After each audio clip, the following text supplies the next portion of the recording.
La lectura día 22, mes noveno. En Isaías 39 vemos cómo los enviados de Babilonia, de parte del rey Merodac Baladán, fueron a visitar a Ezequías por su mejoría. Recordemos que este rey se le había profetizado que iba a morir y luego de que él se humilló delante del Señor, el Señor finalmente tuvo misericordia y le extendió la vida 15 años.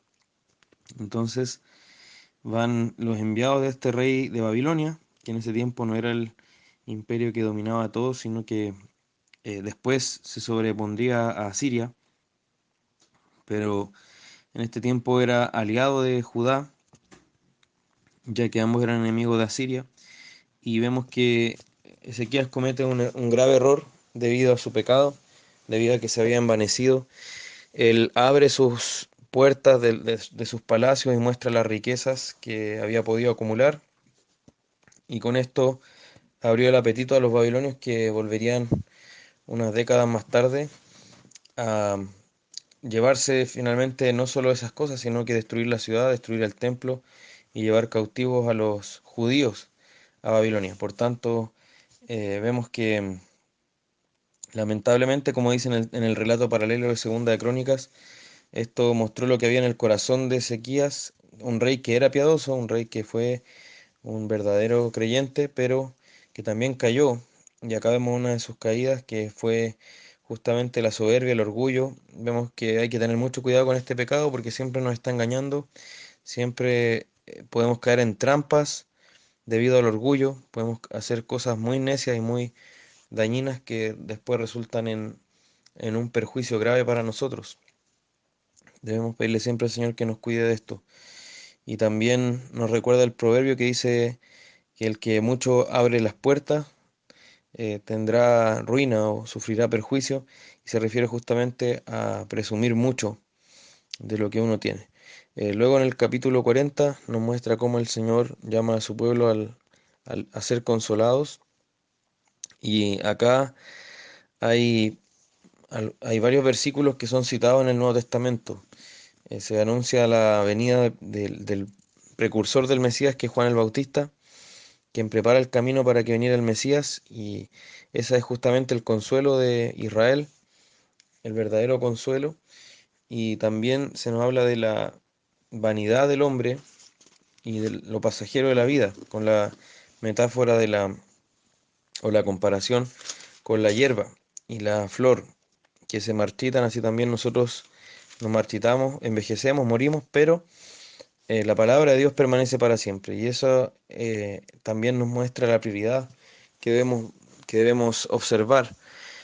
La palabra es más importante que nosotros mismos, ella permanece para siempre, nosotros pasamos, pero ella debe ser reconocida y exaltada ahí donde sea expuesta. Y tenemos también en el versículo 10 una profecía de la venida del Señor, que después también se menciona en Apocalipsis 22, que Él viene con su recompensa, con su galardón y también con su juicio. Pero a su pueblo será el pastor que lo apacentará, y también nos recuerda ahí la figura del buen pastor, que esa es una característica del Mesías. Y luego nos habla de cómo el Dios de Israel es incomparable, es único, y nos habla de atributos del Señor, por ejemplo, su omnisciencia, que Él lo sabe todo. Nadie a Él le puede aconsejar ni enseñar. Nadie le dijo a Él primero cómo eran las cosas para que Él las aprendiera. Él todo lo supo siempre. También Él es omnipotente, y las naciones son como nada delante de Él. Imaginemos todos los poderes de las naciones con sus armas militares, sus tecnologías, con sus números de personas, sus masas de ejércitos, pero ellos son como nada delante del Señor. El Señor es único, no lo podemos comparar a nada, y eso lo repite en el versículo 18 y luego en el 25. Y esto también acá encontramos una excelente explicación de por qué Dios es uno y trino, y por qué, más bien por qué eso no es problemático. Y es justamente porque el Señor es único. Nadie más en todo lo creado es uno y trino. Solamente el Señor es como es. Solamente Él es de la forma que es. Entonces, Ahí vemos que la Trinidad también corresponde a esto, que Él es único. Y vemos que Él entonces gobierna sobre todo, que los poderosos de la tierra no son nada delante de Él. Y hay una invitación acá que es hermosa, dice, levantad en alto vuestros ojos, versículo 26, y mirad quién creó estas cosas.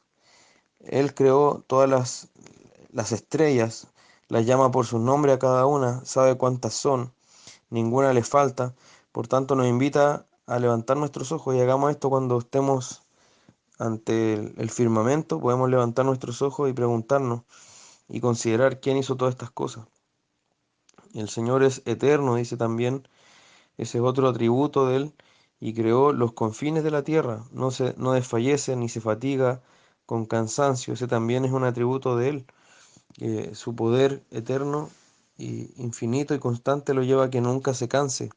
Y eso también tiene aplicación para nosotros, que Él nos da fuerza cuando estamos cansados, Él nos da fuerza a los que esperan en Él para que sean renovados y se levanten, sean restaurados.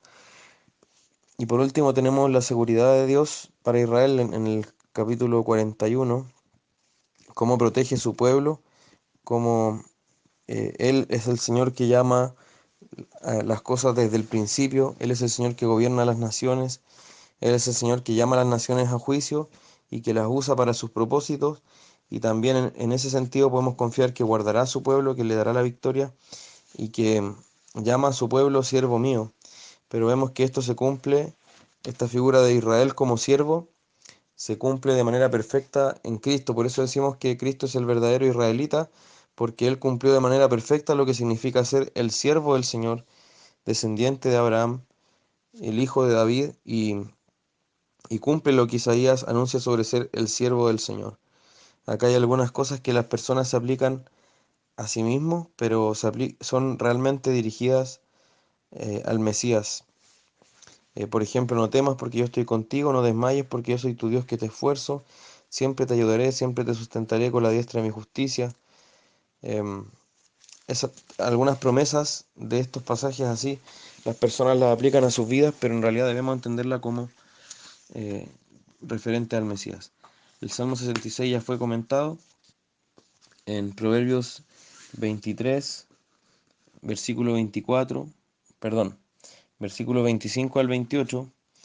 Nos habla de la necesidad de educar a nuestros hijos espiritualmente, de cómo los padres son los que tienen ese rol de educar, no los pastores, no los profesores de sus colegios, en primer lugar, porque igual van a ejercer un rol educativo, por supuesto, pero los que tienen la responsabilidad primera son los padres, y ellos son los que tienen que tener esta actitud de tomar el corazón de sus hijos y mirar por esos caminos por los que ellos andan, y enseñarles también sobre la vida espiritual, y en este caso le enseña sobre la inmoralidad sexual, sobre la ramera, sobre la mujer extraña, debe cuidarse de ella, y así también nosotros a nuestros hijos debemos educarlos para que sean personas piadosas y que amen al Señor y rechacen también el pecado.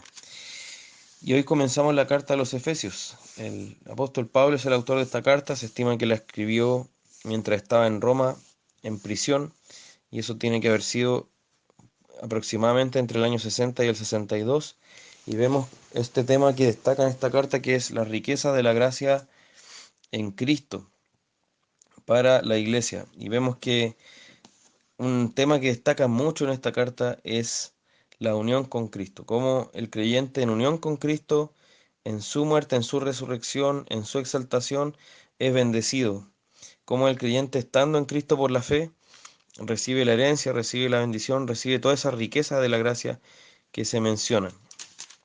Y vemos entonces que la teología, el conocimiento de Dios a través de su palabra, debe llevarnos a la adoración, debe llevarnos a reconocer su salvación, su soberanía, su gracia sobre nosotros.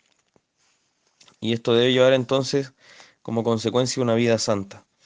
Vemos que sigue una estructura parecida a otras cartas, como la de Romanos, como la de Colosenses, en donde tiene una introducción que nos cuenta quién es Dios y qué es lo que ha hecho, y luego al final da aplicaciones prácticas para los creyentes, para una vida santa.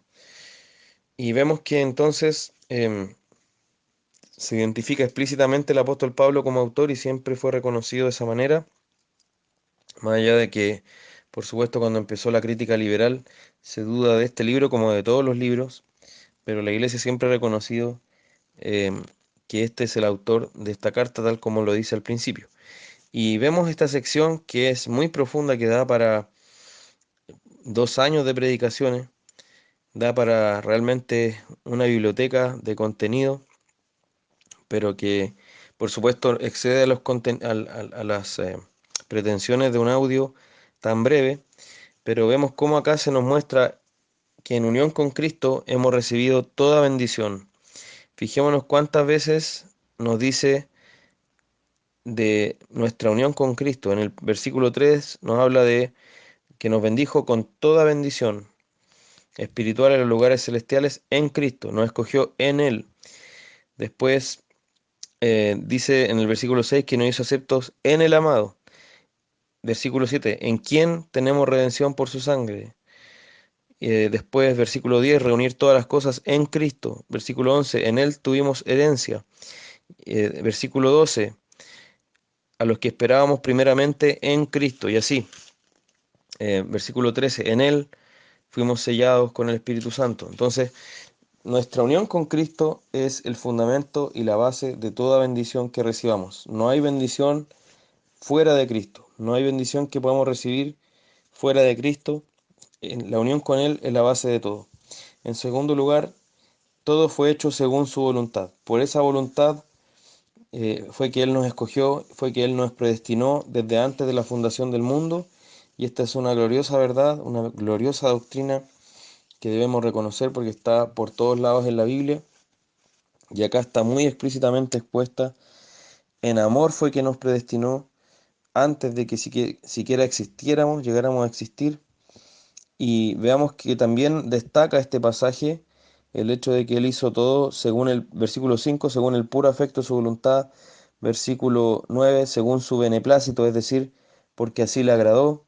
Versículo 11 dice que Él hace todas las cosas según el designio de su voluntad.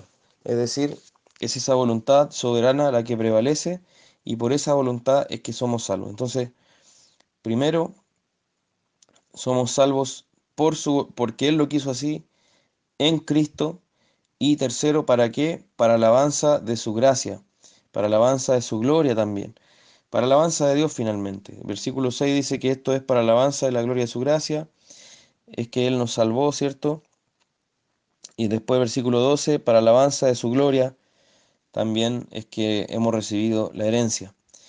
Y esto entonces nos dice que en la salvación, el centro no somos nosotros, como se nos hace creer en muchas iglesias o por una forma de predicación humanista, se nos pone nosotros en el centro, pero no somos nosotros, es Cristo y su gloria, es el Señor, el Dios Trino más bien, el que nos ha salvado, porque esta carta también presenta una salvación donde está el Dios Trino involucrado. Es el Padre el que escoge, predestina en Cristo y el Espíritu Santo el que nos sella.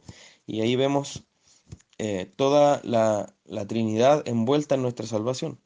Por tanto, es la alabanza de ese Dios Trino la que debe prevalecer y nuestra salvación es solo un medio, somos simplemente un medio para que Él sea glorificado.